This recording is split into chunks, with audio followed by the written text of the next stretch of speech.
Objectiu de Desenvolupament Sostenible 10, reducció de les desigualtats.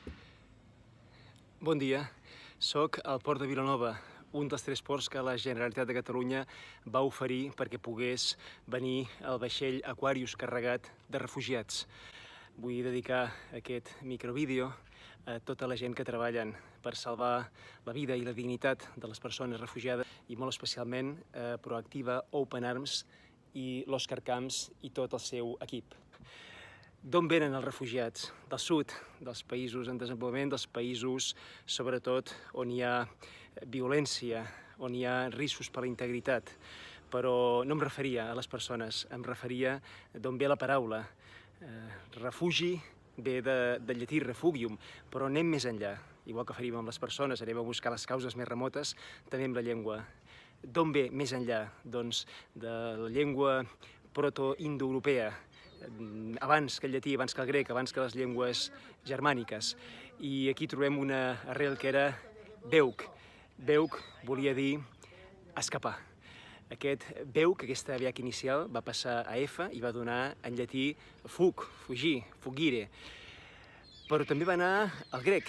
I el grec, el significat que va agafar no era el de fugir, sinó una cosa relacionada, que era el motiu pel qual es fugia, que era el terror.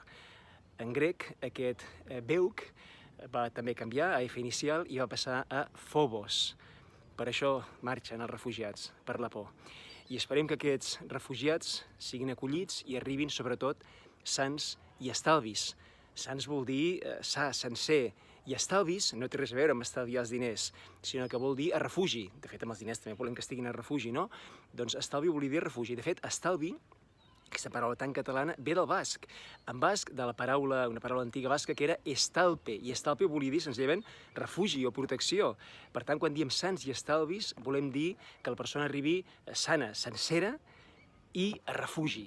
És la mateixa expressió que es fa servir en anglès, safe and save, sano i salvo en castellà, en llatí, però tenien una mica diferent. En llatí deien sospes. Sospes, que volia dir això mateix d'aquí, és la suma de dues paraules, de fet, de dues arrels també indoeuropees. Eren sue, spes. Sue és el reflexiu, sue vol dir un mateix, i el significat que va agafar era el de sencer, que un mateix estigui sencer. Per tant, fins aquí seria el mateix, sans.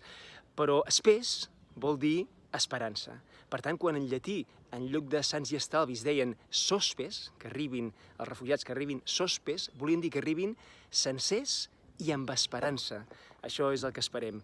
Esperem que els polítics i la societat no defugi, amb la mateixa arrel, no defugi el problema, no busquin subterfugis.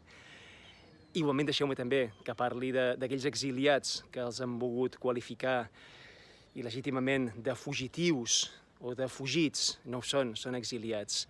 Esperem trobar un estel fugaç, també amb la mateixa arrel, en el qual puguem demanar un desig de justícia, de pau, de fraternitat, sospes. Em podeu seguir a Responsabilitat Global. Gràcies!